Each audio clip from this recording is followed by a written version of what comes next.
Olá, bem-vindos a mais um vídeo aqui no canal Ricardo de Paris. Eu sou o Ricardo e hoje temos o penúltimo capítulo do livro Serões de Dona Benta de Monteiro Lobato. Mas primeiro, curta o vídeo, se inscreva se ainda não for inscrito e acione o sininho para receber notificações. E também curta o vídeo. Inscreva-se que você não vai se arrepender. Temos vídeo aqui todos os dias e todos os dias temos um capítulo diferente. Ou um vídeo de unboxing ou de guloseimas. Então, inscreva-se. Já curtiu? Já se inscreveu? Já assinou o sininho? Então, vamos para a história. Capítulo 21. Riquezas do subsolo. Aqui a ilustração.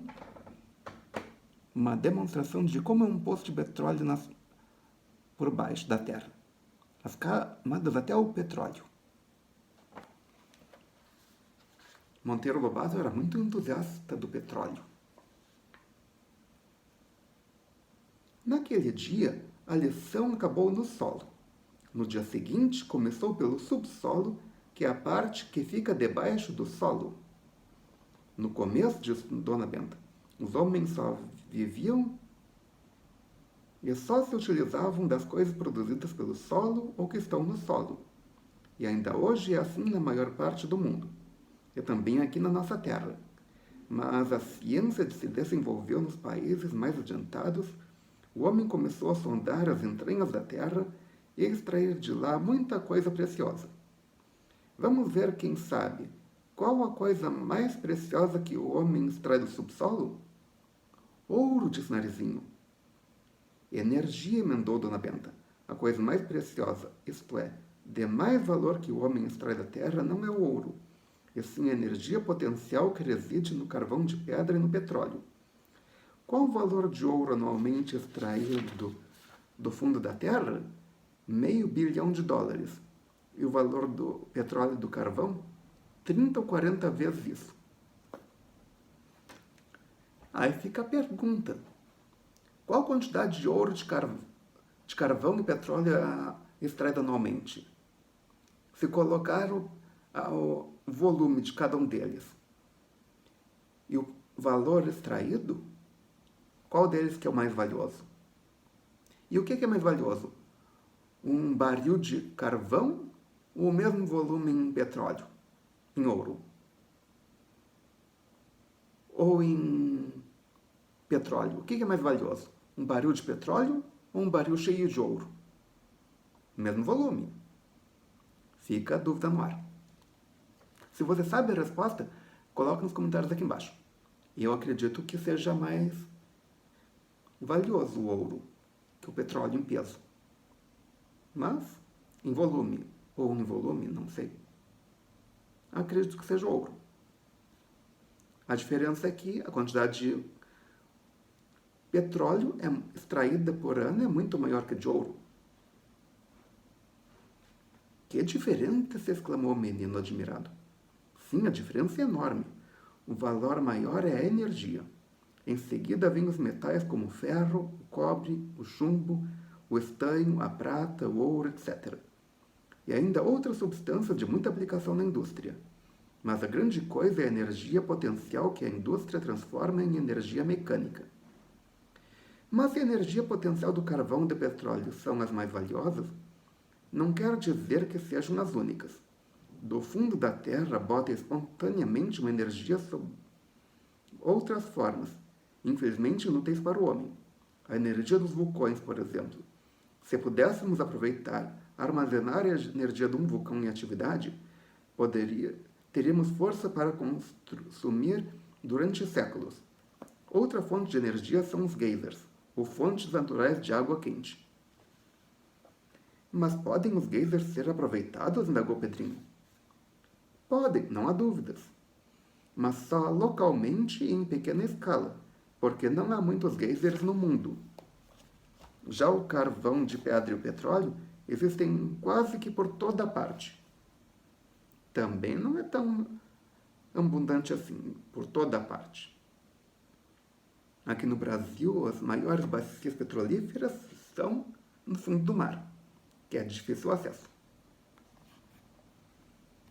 É verdade que o carvão não passa de madeira? Sim, os grandes depósitos de carvão de pedra que o homem tem descoberto em tantos países já foram enormes florestas em lugares pantanosos, vivinhas e verdinhas. As árvores iam nascendo, crescendo e morrendo. Os troncos atolavam-se no pântano, formando camadas de restos mortais. Um dia, esse pântano sofreu mudança. Foi abaixado por efeito daquela diatrofismo sobre que já falei. A erosão, essa infantigável zeladora de aterros, o cobriu de espessas camadas de areia ou argila. Mas vem de novo o diatrofismo e ergue toda aquela massa de camadas, e na superfície forma-se novamente solo e crescem novamente florestas. Mas de repente... Já sei, Pedrinho. Já sei, diz Pedrinho. De repente, tal diatrofismo abaixa outra vez a terra e a erosão cobre outra vez de areia a nova floresta. Exatamente. Isso explica o encontro de várias camadas de carvão superpostas, separadas entre si pelas camadas de aterro. Mas como as florestas enterradas se transformaram em carvão? Diversos fatores trabalharam nisso. A pressão do aterro, certas bactérias, o calor desenvolvido pelo peso do aterro, a espessura das camadas, saber, narizinho, varia muito. Na França e na Índia, foram descobertas camadas com 60 e tantos metros de espessura. Quando a pressão é muito grande, esse mesmo carbono do carvão de pedra vira diamante. Que coisa esquisita, exclamou a menina. Um carbono e o diamante. Um tão preto e feio, o outro maravilhosamente lindo e filhos do mesmo pai. Filhos não, contestou Dona Benta. O carvão é carbono e o diamante também. Constituem um mesmo corpo sob formas diferentes, mas o carvão é encontrado em todos os continentes. Na América do Norte existe em imensas quantidades, e na Inglaterra também, sendo por isso que a Inglaterra e os Estados Unidos ganharam tão grande distância sobre outros povos. Povo que não tem ou não explora carvão ou petróleo é povo sem indústria e pobre. E nós temos carvão? Temos sim, no Sul, no Paraná, em Santa Catarina, no Rio Grande e em outros pontos, mas fracamente explorado ainda. É possível que tenhamos ótimo carvão em jazidas ainda não descobertas. As que estão descobertas e trabalhadas parece que não produzem de primeira qualidade. Por isso, ainda importamos bastante carvão dos Estados Unidos e da Inglaterra. As reservas de carvão existentes no mundo vão se acabar, visto que o consumo é enorme. E o pior não é ser enorme o consumo, é a pequena parte da energia que o homem aproveita. Como? Por quê? As perdas. 1/3 de cada tonelada de carvão se perde ao ser minerado e no transporte. E quando é queimado, só 1/3 da energia desenvolvida produz trabalho útil. De modo que de cada 1000 quilos de carvão, só é utilmente aproveitada a energia de uns 300 quilos. E por que o homem não corrige isso? Está corrigindo. A perda já foi muito maior, mas o problema não é tão simples como parece. Já no petróleo, o aproveitamento da energia é maior, mas não falo dele porque cansamos de lidar com o petróleo no poço de Visconde, que vai aparecer mais adiante nas histórias. Aguarde que em breve vai aparecer o poço do Visconde. E o tal gás natural, vovó? É outra excelente fonte de energia. O gás natural aparece com frequência nas regiões de petróleo e serve como fonte de luz e calor. Os mesmos usos do gás obtido com a destilação da hulha. Bem, até aqui só falamos dos produtos do subsolo que dão energia, mas temos outros produtos valiosíssimos, os minérios e metais. Isso já aprendemos na geologia, diz Pedrinho. As rochas se compõem de uma mistura de vários minerais. Exatamente. O granito, por exemplo, compõe-se de quartzo, feldsapato e mica, uma mistura que os deixa perfeitamente visíveis. A uma rocha que contém uma ou mais metais damos nome de minério, do qual um dos característicos é haver quase sempre a combinação de um metal com um oxigênio ou enxofre. De todos os metais, qual o mais precioso? Quem sabe? O ouro, disse Narizinho. Parece, mas não é. O metal precioso por excelência é o ferro, embora no mercado 1 quilo de ouro alcance um preço muitíssimo maior que 1 tonelada de ferro. O ferro é o mais precioso porque é o mais útil, o mais abundante e a matéria fundamental da civilização. Por quê? Porque o ferro é a substância com que o homem constrói suas máquinas, e é da máquina que vem o progresso, a riqueza, a civilização.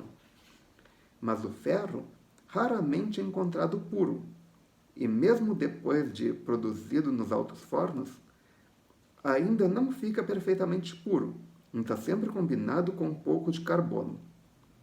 E depois do ferro, o mais útil dos metais é o cobre, ou pelo menos o mais largamente empregado, sobretudo nas instalações elétricas. A eletricidade é conduzida de um ponto para outro por meio de fios de cobre. Outra grande aplicação do cobre é para rebites de navios e vasilhames. Nota: atualmente os navios não são mais construídos com rebites. Na época do livro era. Aqui em casa temos aquele tachão de cobre em que a tia Anastácia faz goiabada, mas as alças são de outro metal, mais amarelado. Latão, ou seja, uma liga de cobre e zinco. Um bronze tão empregado para as estátuas é também uma liga de cobre e estanho. As vasilhas de cobre tiveram muito uso antigamente, hoje estão sendo abandonadas. Por quê? Por causa do azinhavre, ou óxido de cobre, que é venenoso. O vinagre e o caldo das frutas ácidas também se combinam com ele, produzindo substâncias nocivas. Panelas e o de cozinha, tudo agora é feito de ferro, simples ou esmaltado, e de alumínio. Atualmente também são utilizados outros materiais, como o inox. Já também tem de vidro, cerâmica, etc. Tem muitos materiais. De que são as panelas da sua casa? Coloque aqui nos comentários abaixo de que as panelas são feitas. Aqui temos mais uma ilustração. Um mineiro trabalhando na extração de ouro.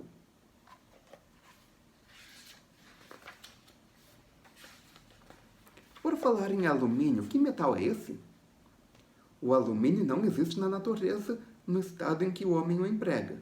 Tem de ser extraído da argila ou de certas rochas. A sua maior vantagem está na leveza. E o ouro? Perguntou o Narizinho. Ah, o ouro é o mais belo de todos os metais, com a sua linda cor amarela. Tem a vantagem de não oxidar-se e também de ser extremamente maleável. Com ele fazem-se as folhas mais finas que existem no mundo, e fios que batem na teia das aranhas. Um metal curiosíssimo é o mercúrio, o único que na temperatura comum se conserva líquido. Só se solidifica a 39 graus abaixo de zero. Às vezes é encontrado puro, outras vezes combinado com o enxofre. Sua densidade é tão alta que todos os outros metais, inclusive o chumbo, flutuam nele. Tem muito emprego nos laboratórios. Os barômetros e termômetros são feitos com mercúrio e os espelhos têm a face interna revestida de uma camadinha de mercúrio e estanho. Atualmente, o mercúrio está caindo em desuso pelo fato de ser altamente poluente. E nocivo para a saúde. Então, provavelmente, muitos desses itens mencionados não são mais fabricados com mercúrio. É o tal aço dos espelhos, lembrou o Pedrinho. E na arte dentária serve para a obturação dos dentes. numa mistura com prata e estanho. Atualmente não é mais usado. Outro metal curiosíssimo é o rádio, cuja propriedade principal consiste em emitir luz, calor e vários tipos de raios. Quando o raio se decompõe, surgem dois elementos que nada se assemelham entre si, nem com ele, hélio e chumbo. Como foi descoberto há pouco tempo, ainda está em estudos. É raríssimo porque para obter 1 grama de rádio, há necessidade de trabalhar 500 toneladas de minério. Nota. O rádio também, atualmente, na época não sabiam, mas atualmente é altamente prejudicial à saúde, mesmo se você estiver perto dele. Ok? Então, mantenha distância e cuidado com o elemento químico rádio. Não rádio de ouvir música, não confunda. Que horror, vovó! Então, quanto custa 1 grama de rádio? Nada menos de 70 mil dólares, ou 70 milhões de dólares o quilo. 70 milhões? Clamou Narizinho assombrada. 1 milhão de contas na nossa moeda? Ah, isso era uma loucura, vovó.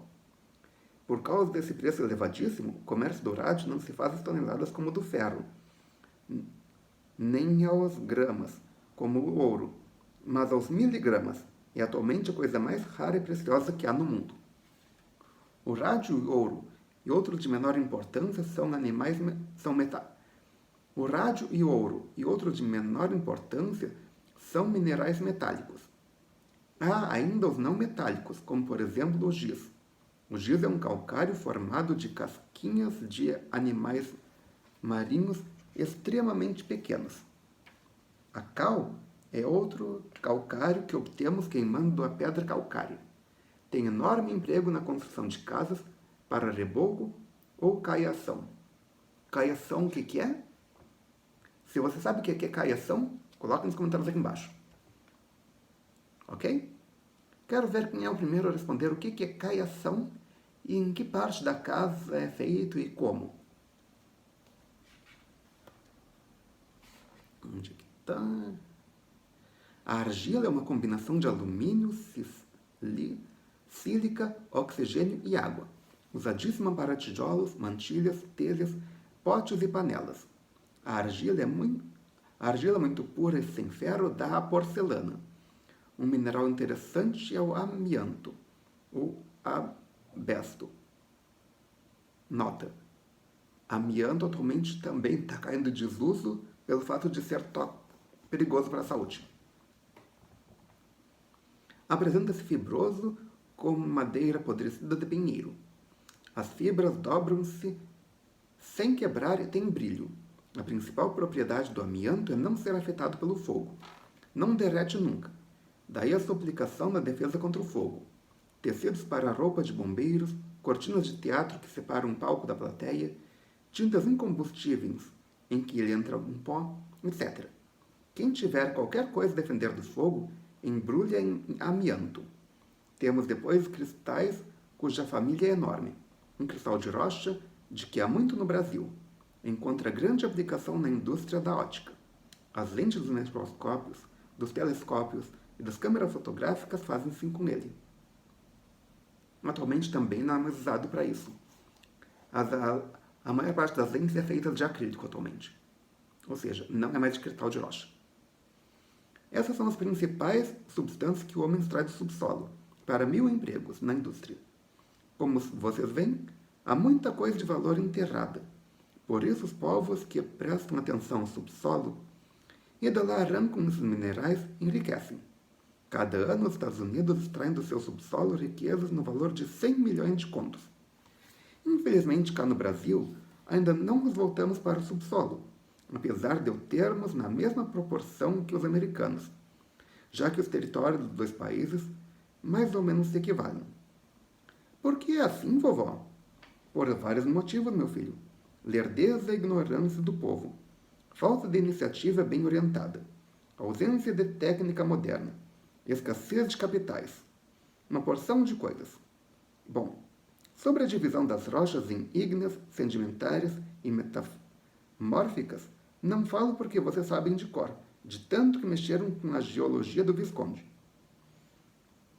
Dos fósseis também já sabem alguma coisa. Mas podemos dizer algo das pedras de construção. O homem sempre usou a pedra para construir moradias, e antes de construí-las, já morava em casas de pedra. Como pode ser isso? Morava em cavernas. Como naquele tempo não possuíam um ferro, em que hoje quebramos ou perfuramos as pedras, tinham de contentar-se com as cavernas naturais. Mas a idade do ferro chegou e o homem pôde dominar a pedra, cortá-la em blocos regulares. Os romanos, os gregos e os egípcios foram grandes consumidores de pedra lavrada, que é como se diz. Desde então, o homem nunca mais deixou de utilizar-se da pedra para os trabalhos de construção. A mais linda coisa que com ela fizeram foram as maravilhosas catedrais da Idade Média. Hoje está em voga a pedra artificial, que principia líquida e endurece na obra, o cimento simples e o concreto, cimento misturado com pedregulho ou pedra britada. Estão sendo cada vez mais empregados, mas nem toda pedra serve para construções. Muitas se deixam esmagar pelo peso. As mais usadas são o granito, a ardósia, a areia e o calcário, sobretudo os mármores. A areia é menos dura que os calcários e é mais facilmente destrutível pela erosão, mas seu emprego é enorme. Impossível fazer conta das quantidades de areia que o homem gasta por ano. Além do mais, abundantíssima e baratíssima. Custa o trabalho de a recolher no fundo dos rios ou de onde se ache. O granito resiste mais que qualquer outra pedra e se apresenta de várias cores. Hoje está sendo muito usado o granito polido que possui um lindo brilho. O cimento é um pó feito por meio da calcificação da pedra calcária. Quando misturamos com água, endurece como qualquer pedra natural. O vidro. Está aqui uma substância que o homem não dispensa. Os empregos do vidro são variadíssimos. Óculos, vidraças, garrafas, tubos. Se eu fosse enumerar todas as aplicações, levava meia hora. Até casas inteirinhas de vidro já começaram a aparecer. Mas só modernamente sua aplicação se espalhou. Nos tempos antigos, o vidro constituía uma preciosidade. Atualmente fazem mais prédios comerciais revestidos com vidro, completamente. Mas prédios residenciais é muito raro encontrar um deles que seja inteiramente revestido por vidro. Primeiro, pela falta de privacidade. Segundo, a pessoa quer botar um quadro em casa, na sua sala, e não tem parede. Como é que vai pendurar? Quer botar um móvel, vai botar onde? Uma estante. Vai botar onde se não tem parede? E como se obtém o vidro? Derretendo areia comum misturada com certas substâncias que contêm cálcio ou sódio, chumbo ou alumínio. Do emprego desta ou daquela substância depende o uso de vidro que sai. No derretimento forma-se uma massa espessa como a de pastel. E nesse estado pastoso o homem faz do vidro o que deseja. Garrafas, grandes lâmpadas que recortam os vidros, grandes lâminas que recortam os vidros para janelas e quadros. E até maravilhosos objetos de arte são feitos de vidro, como vocês poderão apreciar nas vitrines das joalherias. O defeito do vidro é quebrar com facilidade, mas a indústria está fazendo grandes progressos na sua fabricação, de modo que muito em breve teremos vidro flexível e inquebrável. Infelizmente esse dia ainda não chegou, mas vamos continuar aguardando. Vidro inquebrável já há nos automóveis, diz Pedrinho. Não. Esse chamado vidro inquebrável é tão quebrável como o comum. Podemos chamá-lo de vidro de segurança, porque é feito de modo que ao quebrar-se não espira fragmentos em todas as direções, escangalhando com a cara dos motoristas, automobilistas. Como é feito então? De 3 lâminas superpostas, 2 de vidro comum e a do centro de celuloide. Por meio do calor e de forte pressão, as 3 lâminas se ligam firmemente. Quando esse vidro se quebra, os pedaços não expiram, ficam colados ao celuloide, daí vem a segurança. É usado em para-brisas. Já os vidros laterais das portas é de vidro temperado. Quando quebra, ele estilhaça e vira farelo. Você já viu o vidro temperado quebrar? Ele vira farelinho. Você já viu? Coloca os comentários aqui embaixo. Onde é que tá? Bom, já falei das principais coisas que o homem retira do subsolo por meio das escavações, minas em forma de galerias ou simples furos. Está claro que uma jazida mineral tem tanto maior valor quanto mais próximo está da superfície. Por causa da economia da extração, isso, porém, não impede que o homem desça a boas profundidades, sobretudo para extrair petróleo, após com mais de 3.000 metros de profundidade. Na mineração do ouro, a companhia inglesa que explora os veios de Morro Velho no estado de Minas já tem galerias a 2.200 metros de fundo. E com esses minerais, o homem vai construindo a civilização. A base é o ferro, e a energia que move as máquinas construídas de ferro. Se suprimirmos essas duas coisas, acaba-se o progresso e temos de voltar à vida do índio, com tangas, arcos e tacapes, vivendo da pesca e da caça como que os habitantes de nossas terras antes da chegada dos portugueses. E como hoje há muito pouco que caçar no mato, o remédio era cairmos na antropofagia, como os tupinambás que o Hans Staden descreve em seu livro de Semília. Desta vez os meninos concordaram com ela. Você lembra do livro Hans Staden? É um dos livros antigos, está nos vídeos antigos aqui do canal. Se quiser, procure lá, a história é bem interessante. E aqui termina mais um capítulo. Se você gostou, clique em curtir. Adicione esse vídeo aos seus favoritos, compartilhe com seus amigos, traga um novo inscrito para o canal. Já sabe, 250 inscritos, lança quadro novo. E 1.000 inscritos vai ter uma grande surpresa aqui no canal. Ok? Obrigado pela presença, obrigado pela audiência. Até amanhã com o capítulo final e melhor possível.